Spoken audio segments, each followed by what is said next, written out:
नमस्कार, मैं पीयूष सोनी और आप देख रहे हैं मीडियास्टिक भारत। जैसा कि आज की दुनिया में सभी अपने भविष्य के बारे में जानना चाहते हैं कि हम करियर में क्या करेंगे, हमारा लव रिलेशनशिप कैसा रहेगा, हमारी शादी कैसी रहेगी और हमारे बच्चे ये ये सारी जो तमाम चीज़ें हैं, ये जानने की सब में उत्सुकता रहती है। और आज हम एक ज्योतिष आचार्य जी से बात करेंगे जो लाल किताब के एक्सपर्ट हैं और 45 साल का उनको अनुभव है ज्योतिष का। तो हम इनसे जानेंगे कि क्या ग्रहों का हमारी जिंदगी पे, हमारे करियर पे, हमारी शादीशुदा जिंदगी पे क्या प्रभाव पड़ते हैं। जी ऋषि जी, आपका हार्दिक स्वागत। नमस्कार सर, आपका धन्यवाद आने के लिए। ग्रहों के हिसाब से ही हम लोग चलते हैं। हम लोग अगर सोचे कि हम बहुत समझदार हैं और जो कर रहे हैं हम कर रहे हैं, तो वो हमारी गलती है। जब आप जन्म लेते हैं तो आपकी कुंडली में जो ग्रह जहाँ बैठे होते हैं वो हमारे पिछले जन्मों के कर्मों के हिसाब से ही हमें मिलते हैं। अगर हम किसी गरीब परिवार में जन्म लेते हैं तो वो हमारे पिछले जन्मों के कर्म हैं, और अगर हम किसी अमीर घर में लेते हैं तो हमारे पिछले जन्मों के कर्म है। अगर कोई लूला पैदा होता है तो भी पिछले जन्मों का कर्म है। अगर कोई लंगड़ा पैदा होता है, कोई अंधा पैदा होता है, तो ये सब पिछले जन्मों के कर्म है जो हमें कुंडली के रूप में अगले जन्म में मिल जाते हैं। पिछले जन्मों का जो कर्म है वो हमें भोगना ही पड़ता है, और हमारी सारी गतिविधियां, इवन के दैनिक गतिविधियां, हम क्या खाते हैं, क्या पीते हैं, क्या पहनते हैं, ये भी ग्रहों से ही निर्धारित होता है। तो जैसे जब एक बच्चा पैदा होता है, उसके ग्रह जिस टाइम पे वो पैदा होता है, उसके ग्रह वो हो जाते हैं जो भी उसकी हॉरोस्कोप के हिसाब से। तो क्या उन कुछ चीजें बुरी हो कुंडली में, क्या उनको ठीक किया जा सकता है किसी तरीके से? बिल्कुल, आप देखो ना, जैसे कोई बीमार हुआ तो हम दवाई लेते हैं, इलाज करते हैं। इसी तरह हम लोग जो हैं वो ऋणों के द्वारा बंधे हुए हैं। लाल किताब में बताया जाता है कि अगर आपको कोई परेशानी है तो उसके पीछे आपके जन्म में, पिछले जन्म में आपने कुछ ना कुछ गलत जरूर किया होगा, जिसको लाल किताब पितर ऋण के रूप में लेती है। जैसे सपोज हमारे पुरखों ने, हमारे पूर्वजों ने कोई गाय मार दी हो, गाय मर गई हो, या किसी औरत को हमने बहुत सताया हो, तो वो हम लोगों की कुंडली में एक शुक्र का शराब लग के आ जाता है। हमने किसी ब्राह्मण का अपमान किया हो, अपने गुरु का अपमान किया हो, अपने गुरु को छोड़ दिया हो, तो वो हमारी कुंडली में वो गुरु का ऋण लग के आ जाता है। इसी तरह हमने अपने भाई की जमीन हड़प ली हो, भाई की जमीन पे कब्जा कर लिया हो, भाई को उसका हिस्सा ना दिया हो, किसी दोस्त के साथ दगा किया हो, तो इस तरह से मंगल के ऋण आते हैं। मजदूर की मजदूरी ना दी हो, मजदूर को नुकसान पहुंचाया हो, तो ये हमारे जो है शनि का ऋण आता है। तो लाल किताब के अनुसार सभी ग्रहों से कुछ ना कुछ जो ऋण बनते हैं उनका उपचार आसानी से किया जा सकता है। तो जैसे लाल किताब की बात करें तो लाल किताब एक ज्योतिष शास्त्र में काफी नई चीज है। लाल किताब बहुत ज्यादा ये पुरानी नहीं है। तो ये कैसे लोगों के जीवन पे इसके उपाय इफेक्ट करते हैं? देखो, लाल किताब जो पुरानी नहीं है ये तो मानता हूँ, लेकिन इसकी जो जननी है वो वैदिक ज्योतिषी है। अब देखो, जो पहले ऑपरेशन होते थे वो चीर फाड़ के किए जाते थे, आजकल लेजिक सर्जरी होने लग गई। तो इसका मतलब ये नहीं है कि नहीं है तो लेजिक सर्जरी जो है वो इफेक्टिव नहीं है, बल्कि पहले से ज्यादा प्रभावी है। तो समय के अनुसार, काल के अनुसार, परिस्थितियों के अनुसार स्थितियां बदलती हैं और उनके उपचार भी बदलते हैं। अब देखो, आज के युग में जैसे मैं आप ही से कहूँ कि सुबह आपने 11 बार माला का जप करना है, ये मंत्र पढ़ना है, तो आपके पास एक ही जवाब होगा कि मेरे पास तो समय नहीं है। क्यों? आजकल की जो जिंदगी है वो भागदौड़ वाली जिंदगी है। पहले लोगों के पास बहुत समय होता था, लोग पूजा पाठ में बहुत समय व्यतीत करते थे, लेकिन आज उनको तुरंत प्रभाव से जो उपचार चाहिए वो सिर्फ लाल किताब ही दे सकती है। और हम अभी उपाय कराते हैं और अगले दिन उसको फर्क पता चल जाता है। तो जैसे ये होता है कि एक ही समय में दो बच्चों का जन्म हुआ है, लेकिन उसमें से एक के भाग्य बहुत बढ़िया है, एक की जिंदगी बहुत स्मूथ चल रही है, लेकिन एक जो है बेचारा, उसकी जिंदगी में बड़ी दिक्कतें हैं।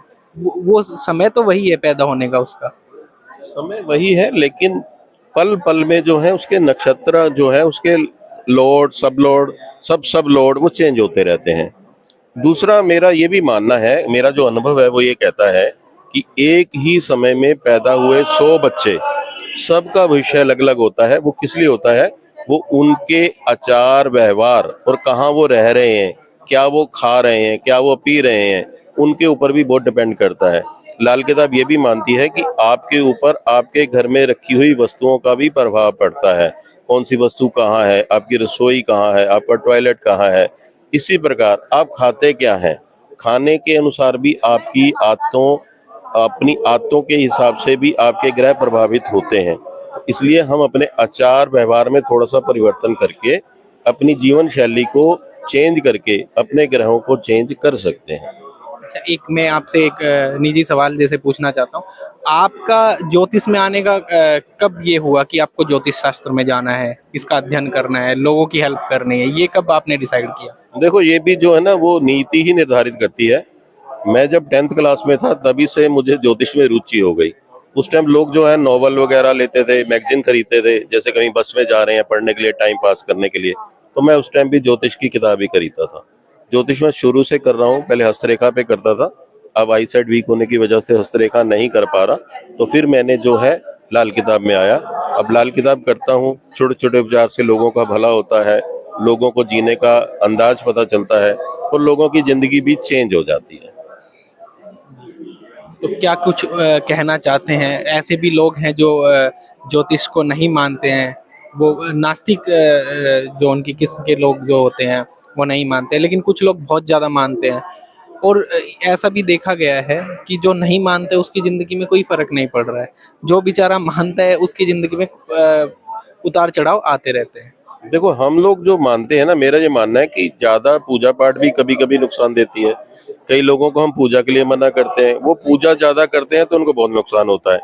कई लोग जो होते हैं हम उनको खुद बोलते हैं कि आपने पूजा पाठ करनी है, क्यों वो पूजा पाठ नहीं करते। तो ये जब बच्चा पैदा होता है तो उसी टाइम उसकी कुंडली दिखा करके ये जान लेना जरूरी होता है कि उसको क्या शिक्षा ग्रहण करनी चाहिए, उसको क्या करना चाहिए, उसको किस रंग के कपड़े पहनने चाहिए, उसको खाना क्या चाहिए। क्योंकि खान पान का भी हमारे शरीर पर, हमारे ग्रहों पर, हमारे विचारों पर बहुत प्रभाव पड़ता है। अगर शनि आपका नीच का है और आप नॉन वेज खा रहे हैं, दारू पी रहे हैं, तो शनि और नीच हो जाएगा, तो आपको उसके और परिणाम गलत मिलेंगे।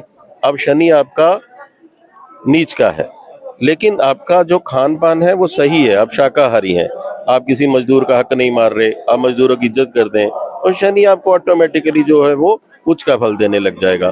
तो इसी तरह से छोटे छोटे उपायों के द्वारा, छोटे छोटे उपचार के द्वारा, छोटी छोटी चीजों को ध्यान में रख करके हम अपने ग्रहों को बदल सकते हैं। आप सूर्य को जल दे रहे हैं, आप सूर्य की उपासना कर रहे हैं, लेकिन पापा से नहीं बनती तो सूर्य अच्छा फल नहीं देगा। आप बिजली की चोरी कर रहे हैं, सूर्य अच्छा फल नहीं देगा। आप सरकार से कुछ चोरी कर रहे हैं, कर चोरी कर रहे हैं, तो सूर्य अच्छा फल नहीं देगा। आप जितनी मर्जी पूजा पाठ कर लीजिए, जितने मर्जी दान कर लीजिए। इसी प्रकार अगर भाई का हक मानते हैं, मारते हैं, या किसी दोस्त को धोखा देते हैं, तो मंगल जो है वो अच्छा फल नहीं देगा। तो हम लोग, लाल किताब ये मानती है कि सारे ग्रह आपके घर में हैं। आपके पापा सूर्य हैं, आपकी मम्मी चंद्रमा है, आपकी पत्नी शुक्र है, इसी तरह आपका भाई मंगल है, आपके चाचा शनि है, आपके जो मजदूर हैं वो शनि हैं। तो उनको ठीक करिए। आपके दादा बृहस्पति हैं, उनके साथ अच्छा व्यवहार कीजिए, उनकी इज्जत कीजिए, उनसे आशीर्वाद लीजिए। ग्रह अपने आप अच्छा फल देते हैं, कहीं किसी जोशी के पास भी जाने की जरूरत नहीं पड़ेगी अगर आप अपने व्यवहार को अच्छे से करते हैं तो। जैसे सर राहु केतु है, ये युवाओं में आजकल ये बहुत चर्चा का विषय बना हुआ है कि राहु केतु उच्च या नीच, ये फल देते हैं, वो फल देते हैं, और यूट्यूब पे भी बहुत इनकी वीडियोस हैं। एक्चुअल में राहु केतु है क्या? तो राहु केतु जो है वो छाया ग्रह हैं। ये शनि के हिसाब से चलते हैं, शनि के एजेंट माने जाते हैं ये। अगर आपका शनि ठीक है तो राहु केतु आपको कभी भी गलत नहीं करेंगे। शनि खराब कैसे करते हैं हम? शनि ऐसे खराब करते हैं कि हम नॉन वेज खा रहे हैं, आजकल देखो बहुत लोग, अधिकांश लोग नॉन वेज कर रहे हैं, तो शनि खराब हो गया। आप मीट खा रहे हैं, आप दारू पी रहे हैं, आप किसी मजदूर का हक मार रहे हैं, मजदूर को धमका रहे हैं, छोटी छोटी बात पे उनके साथ चिक चिकबाजी कर रहे हैं, तो शनि खराब हो गया। अब शनि जो है खुद फल नहीं देगा, शनि अपने एजेंट राहु और केतु के द्वारा उसकी सजा देता है। शनि जो है वो न्यायाधीश है, शनि जो है वो जज है, तो जज जो है उसने सिर्फ सजा सुनानी है, लेकिन सजा कौन देगा? सजा उसके दो एजेंट जो है राहु और केतु, वो देते हैं। तो इसलिए लोगों के मन में आजकल राहु और केतु का भय बना हुआ है, लेकिन राहु केतु से डरने की जरूरत नहीं है। आप अपने आचार व्यवहार को ठीक कीजिए, किसी का बुरा मत कीजिए, अच्छे कर्म कीजिए, आपको अपने आप अच्छा फल मिलेगा। और ऋषि जी, जैसे ये स्टोन होते हैं राशि के हिसाब से, ये हमारी जिंदगी पर कितना प्रभाव डालते हैं? स्टोन, ये उपाय जो होते हैं, और कोई जड़ी पहननी होती है, वो ये सब क्या प्रभाव देते हैं हमारी जिंदगी? देखो, जो ग्रह अच्छा होता है उसके स्टोन को पहनना चाहिए, वो उसकी एनर्जी को बढ़ाता है। और इसी तरह उसको हम जड़ी के रूप में भी उसकी एनर्जी को बढ़ा सकते हैं। इवन कलर थेरेपी भी काम करती है, स्टोन भी तो कलर थेरेपी की तरह ही है। तो खराज पहनते हैं तो पीले रंग का होता है, पीले रंग जो है उसके द्वारा सूर्य की जब किरणें पड़ती हैं तो वो रेज हमारे अंदर जाती हैं, तो उसमें बृहस्पति की एनर्जी ज्यादा बढ़ जाती है। इसी तरह सभी ग्रहों के अलग अलग स्टोन हैं, तो अगर वो ग्रह आपको अच्छा फल दे रहा है तो उसका स्टोन पहनना चाहिए, और अगर ग्रह अच्छा फल नहीं दे रहा है तो उसका रत्न कभी भी धारण नहीं करना चाहिए, क्योंकि रत्नों के दुष्परिणाम भी बहुत होते हैं। और कभी भी किसी भी चैनल पे या किसी भी यूट्यूब चैनल पे या किसी भी रील पे देख करके कोई अगर आपको उपाय बताता है, तो मैं सबसे यही कहूंगा कि ऐसे उपाय ना करें, क्योंकि सबके लिए अलग अलग दवाई बनी है, सबके लिए अलग अलग उपचार हैं। आप अपनी कुंडली जरूर दिखाइए, छोटी सी गलती करके अपनी जिंदगी को गलती की तरफ मत ले जाइए। और क्या कुछ हमारे दर्शकों को आप कहना चाहते हैं? मैं यही कहूंगा कि आप जो है, जैसे हमारे पुराने, देखो अपने दादा दादी को देखिए, नाना नानी को देखिए, हमारे पूर्वजों को देखिए, जो हमारे रीति रिवाज थे उनको कभी भी नहीं बदलना चाहिए, उनको कभी भी नहीं छोड़ना चाहिए। अगर आप ये सोचें कि इनसे कुछ नहीं होता तो आप बहुत बड़ी गलती करते हैं। सुबह उठिए, बच्चों को शिक्षा दीजिए आप कि सबसे पहले उठें, सबसे पहले वो अपने माता पिता के चरणों को छुएं, उनसे आशीर्वाद लें, शिक्षा अपने आप अच्छी हो जाएगी। अपने दादा का आदर सत्कार करें, अपने बड़ों का आदर सत्कार करें, उनमें अच्छी चीजें सिखाइए। जैसे आजकल फास्ट फूड आ गया, तो फास्ट फूड क्या है? फास्ट फूड राहु है। जब बच्चे फास्ट फूड खाएंगे तो उनके विचार भी वैसे हो जाएंगे, अग्रेसिव हो जाएंगे, गुस्सा बहुत हो जाएगा। तो उनका खान पान पे भी ध्यान रखिए। आप सिर्फ ग्रहों की तरफ मत देखिए, ग्रह तो हम खुद खराब कर रहे हैं। पहले नहीं होता था ऐसे, पहले लोगों में सहन शक्ति होती थी, सहनशीलता होती थी, आज नहीं है। आज का बच्चा माँ बाप को उल्टे जवाब देता है। क्यों दे रहा है? क्यों? क्योंकि हमारा खान पान बदल गया है। खान पान अच्छा कीजिए, उसको चांदी के गिलास में पानी पिलाइए, हल्दी डालकर दूध पिलाइए, और जो घर में खाना बनता है वो खिलाना सिखाइए। तो अपने आप उसके अंदर गुस्सा कम होगा और उसका ध्यान भी अच्छे कामों की तरफ आकर्षित होगा, पढ़ाई की तरफ आकर्षित होगा। गुरुजी, जैसे ये शादी अगर देखें, पहले के टाइम में शादियां बहुत चलती थी, आपस में नहीं बनती थी पति पत्नी की, लेकिन फिर भी शादियां चलती थी। अब ऐसा हो गया है कि अगर कुछ छोटी बहुत बात हो जाए, छोटी मोटी भी, तो उस पे भी डाइवोर्स, सेपरेट हो जाते हैं, डाइवोर्स हो जाता है, और आजकल ये बहुत ज्यादा बढ़ गया है। ये इसके क्या कारण है? देखो, शादी ना चलने के कारण ये भी है कि हमारा पहनावा। अब क्या है, आप जिसको भी देखोगे काले और नीले रंग के वस्त्र धारण किए हुए। काला और नीला रंग क्या है? शनि और राहु का आप हमेशा साथ रखते हो। तो पहले अगर आप देखोगे तो हमारे बुजुर्ग जो है वो सफेद रंग ज्यादा पहनते थे, हल्के रंग ज्यादा पहनते थे। अब काला और नीला रंग जब पहनोगे ना तो आपकी नेचर में एक चेंज आएगा, आप एग्रेशन होगा, आपके अंदर गुस्सा होगा, सहन शक्ति खत्म होती चली जाएगी। तो यही वजह है। और पहले हमारी जो घर में शिक्षा भी होती थी वो यही होता था कि पति परमेश्वर है, पति का कहना मानना है, जो पति करता है ठीक करता है। और आजकल की जो शिक्षा है वो कहती है कुछ कहना कहना कहेगा तुरंत जवाब देना है, मैं बैठी हूँ। हर पल पल की बात जो है वो टेलीफोन पर जो लड़की है अपनी माता को देती है। लगभग आजकल मैं देखता हूँ, मैं अपना अनुभव करता हूँ कि जो भी आजकल परिवार है वो, जैसे लड़के का परिवार है तो वो लड़की के मायके के द्वारा ही संचालित हो रहे हैं, वहीं से दिशा निर्देश होते हैं। आज क्या खाना है, क्या पकाना है, सास का कोई रोल नहीं है, ससुर का कोई रोल नहीं है, इसलिए परिवार टूट रहे हैं, इसलिए हम लोग जो है आज बिखराव की कगार पे हैं। ये थे हमारे साथ गुरुजी लाल किताब वाले, और इन्होंने तमाम ग्रहों से रिलेटेड जितनी भी जानकारियां थी हमें दी। और जो एक अहम मुद्दा इन्होंने बताया, राहु केतु जो युवाओं में आजकल चल रहा है, यूट्यूब पे भी आप देखेंगे तो उनके बारे में भी एक स्पष्ट शब्दों में उन्होंने बताया। ऐसी तमाम जानकारियां देखने के लिए हमारे चैनल को सब्सक्राइब करें। धन्यवाद।